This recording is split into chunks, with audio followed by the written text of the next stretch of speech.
నమస్తే, welcome to Suman TV. నేను మీ యామ్ని. ప్రస్తుతం మనతో ఉన్నారు ప్రముఖ ఆధ్యాత్మికవేత్త డాక్టర్ అనంతలక్ష్మి గారు ఉన్నారు. అమ్మతో మాట్లాడి మనకున్న సందేహాల గురించి అడిగి తెలుసుకుందాం. నమస్తే అమ్మా. నమస్తే అమ్మా. అమ్మ, ఇప్పుడు శ్రావణమాసంలో వచ్చే పంచమని నాగుల పంచమి అంటున్నారు, అదేవిధంగా గరుడ పంచమి అంటున్నారు. అసలు ఈ రెండు ఒకటేనా, లేకపోతే తేడా అంటూ ఉన్నాయా? తెలుగు వాళ్ళు సర్పాలను ఆరాధించటం మనం కార్తీక మాసంలో నాగుల చవితి నాడు చేస్తాం. ఉత్తర దేశంలోను కొన్ని ప్రాంతాలు, తమిళ ప్రాంతం, ఒరిస్సా వీళ్ళందరూ కూడా నాగుల చవితి నాడు కాక నాగ చతుర్థి అని చెప్పి ఈనాడే చేస్తారు. శ్రావణ శుద్ధ చతుర్థి తర్వాత కొంతమంది పంచమి నాడు చేసి నాగ పంచమి అంటారు. కొంతమంది చవితి నాడు చేస్తారు, కొంతమంది పంచమి నాడు చేస్తారు. ఇది ముఖ్యంగా ఒరిస్సా ప్రాంతం ఇటు పక్క అంతా కూడా తెలంగాణలో కూడా అంతే చేస్తారమ్మా. తెలంగాణలో కూడా ఈ రోజు ఇప్పుడు నాగుల పంచమి అదే నేను తెలంగాణలో కూడా కార్తీక మాసంలో కూడా చేస్తారు నాగుల చవితి అని. ఇక్కడ నేను చెప్తున్నది అదే. ఈ ప్రాంతాలన్నిట్లోనూ చేస్తుంటే వాటి ప్రభావంలో ఇక్కడ ఉన్న వాళ్ళు కూడా చేస్తారు నాగపంచమి. అందులో ఎలా ఉంటుందంటే ఇది చవితి నెమ్మదిగా అసలు దాని ప్రసక్తే లేదు, పంచమి మాత్రం మిగిలింది.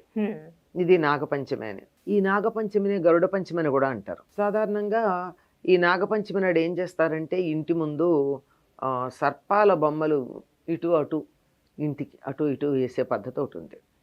కొంతమంది గరుత్మంతుడి బొమ్మలు వేసే పద్ధతి ఉంది. ఒక లోపల సర్పాలని వేసుకుని ఏది ఏమన్నా ఇటు గరుత్మంతుడు అటు సర్పాలు రెండింటిని ఆరాధించే రోజు ఇది. చాలా చిత్రమైంది. ఎందుకు అంటే గరుత్మంతుడి పాములని తినవచ్చు అని అనుమతి ఉంది. గరుత్మంతుడి ఆహారం పాములే. మరి అటువంటి పాములను ఆరాధించే రోజే గరుత్మంతుడు కూడా ఆరాధించటం ఏమిటి? అదే కదా. దీనికన్నా అందుకే ఇప్పుడు నాగదేవతను ఆరాధించటం అంత శాస్త్రీయం కాదని కొంతమంది అంటారు. కానీ ఇది కూడా సరే. ఎందుకంటే పంట పొలాలలో పనులు తీవ్రతరం అవుతున్న సమయం ఇది.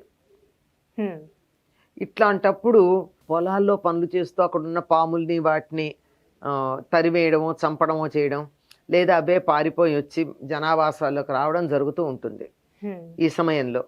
కనుక వాటిని ప్రకృతిలో భాగంగా చూసి దైవ స్వరూపాలుగా భావించి పూజించటం కనుక మొదలుపెట్టినట్టయితే వాడిని చంపటం అన్నది ఉండదు. అందువల్ల ఆ పొలాల్లోంచి బయటికి తరవబడుతూ ఉంటాయని వాటిని జాగ్రత్తగా చూసుకోమని చెప్పేది. కానీ దీన్ని గరుడ పంచమిగా కూడా చేస్తారు. ఈ గరుడ పంచమికి సంబంధించింది ఏమిటంటే ఈనాడు ఎవరైతే గరుడ పంచమి వ్రతాన్ని చేస్తారో వారికి బలిష్టమైనటువంటి సంతానం కలుగుతుంది. వ్రతం కూడా ఉంటుందమ్మా. వ్రతం అంటే పూజే. ఈనాడు ఏం చేయాలి అంటే సాక్షాత్తు విష్ణువునే గరుత్మంతుడిగా భావించి చేయాలి. అంటే గరుడారూఢుడైనటువంటి విష్ణుమూర్తిని, గరుత్మంతుడి మీద ఉన్నటువంటి విష్ణుమూర్తిని ఎందుకు ఇవాళ ప్రత్యేకంగా చేస్తారు అంటే గరుత్మంతుడు చేసిన మామూలు విషయం కాదు. తల్లికి దాస్య విమోచనం చేశాడు. వినతా కద్రువలు పెట్టుకున్నటువంటి పోటీలో అన్యాయంగా కద్రువ గెలిచి, అన్యాయంగా గెలిచి నువ్వు నాకు బానిస కావాలని బానిస చేసుకుంటే దానికి తోడు కొడుకు ఇచ్చిన శాపం కూడా ఉంది, పెద్ద కొడుకు ఇచ్చిన శాపం. అందువల్ల ఆవిడ బానిసగా ఉంటే గరుత్మంతుడు కొంచెం ఊహ తెలిసిన తర్వాత నువ్వు బానిసగా ఎందుకున్నావు అని అడిగి, నువ్వని కదా మనం బానిసగా ఎందుకున్నావు అని అడిగి తెలుసుకుని సవతి తల్లి దగ్గరికి వెళ్ళి అడిగాడు, మాకు బానిసత్వం పోవాలంటే ఏం చెయ్యాలి అని. అమృతం తెచ్చేయమని అడిగింది. తెచ్చిస్తా అన్నాడు. వెళ్ళాడు, గజకచ్చపాలం తిన్నాడు, బలం కావాలని చెప్పి మొత్తానికి వాలకిల్లిని రక్షించాడు. స్వర్గానికి వెళ్ళాడు. వెళ్ళి చాలా భద్రంగా దాచిపెట్టినటువంటి అమృత కలశాన్ని తలుపుల పగలగొట్టి లోపలికి వెళ్ళి తెచ్చాడు. కాపలా వాళ్ళందరినీ జయించి ఇంద్రుడు వెంటబడ్డాడు. మరి ఆయన కదా రక్షించాల్సింది. వజ్రాయుధం వేస్తే వజ్రాయుధం మీద గౌరవంతో నా ఒక ఈకని నువ్వు కొట్టేసేయి అన్నాడు. ఒక ఈక. అందుకే అన్న నా ఈక తీయలేవంటూ ఉంటారు చూడండి మన వాళ్ళు.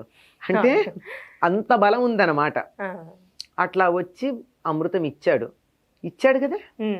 అప్పుడు ఇంద్రుడు ఎప్పుడైతే వజ్రాయుధం పనిచేయలేదో ఎట్లాగయ్యా అమృతం పట్టుకెళ్తున్నావు, అందరికి ఇవ్వకూడదు కదా అంటే, నేను తెచ్చిస్తానన్నా అంతే, తీసుకెళ్ళి అక్కడ పెడతా, నువ్వు తీసుకెళ్ళిపో అన్నాడు. తీసుకెళ్ళి వాళ్ళ దగ్గరకు వస్తుంది, మీరంతా ఇది మంచిది కదా, స్నానం చేసి ఆచమనం చేసి వచ్చి పవిత్రంగా తీసుకోండి అని చెప్పి దర్భాల మీద పెట్టాడు. వాళ్ళు వచ్చే లోపల ఇంద్రుడు అమృతం తీసుకెళ్ళిపోయాడు. తెచ్చిస్తా అన్నారు కానీ తెచ్చిస్తా అన్నాడు, తెచ్చిచ్చాడు. కద్రువా ఉపయోగించారు. చూస్తుంది అంటే మా దాస్యం పోయింది కదా, పోయింది అంతే.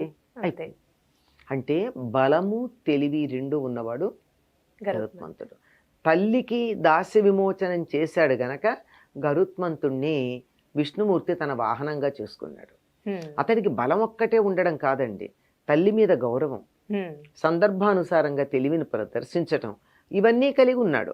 కనుక ఎవరైతే ఈనాడు గరుత్మంతుడిని పూజిస్తారో, గరుత్మంతుడికి ప్రత్యేకమైన పూజనేం కాదు, విష్ణువునే, అందులో గరుడారూఢుడైనటువంటి విష్ణువుని, లక్ష్మీ సహితుడై ఉన్నవాడిని వాళ్ళ పూజించినట్టయితే, వీలైతే ఈ కథ విన్నట్టయితే వారికి మంచి సంతానం కలుగుతుంది.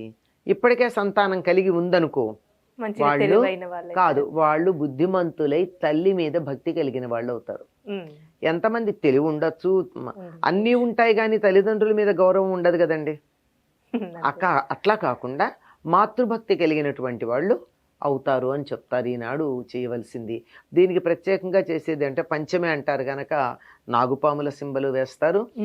గరుడ పక్షిది కూడా పూర్వకాలం ఇప్పట్లాగా పెద్ద పెద్ద ప్యాలెస్లాగా ఉండేవి కాదు, అందరికీను చక్కగా నివాసయోగ్యంగా ఇళ్ళు ఉండేవి. ఇప్పుడు నివాసయోగ్యంగా ఉన్నాయంటే ఆలోచించాలి, ఎక్కడ కూర్చోవాలో తెలియదు కొన్ని ఇళ్ళకి వెడితే మనకి కదా. అట్లా కాకుండా ఆ ఉన్న ఇళ్ళకి ఈ బయట ఒకవైపు తలుపుకి సింహద్వారానికి ఒకవైపు గరుడ పక్షి బొమ్మ, అంటే పక్షిలాగా ఇటు పక్క జంట నాగులు వేసేటటువంటి కొంతమంది ఆ పుట్టమని తీసుకొచ్చి ఇట్లా ఇంటి ముందు వేస్తారు బొమ్మ టైప్ లో, కొంతమంది అట్లా కూడా చేస్తారు.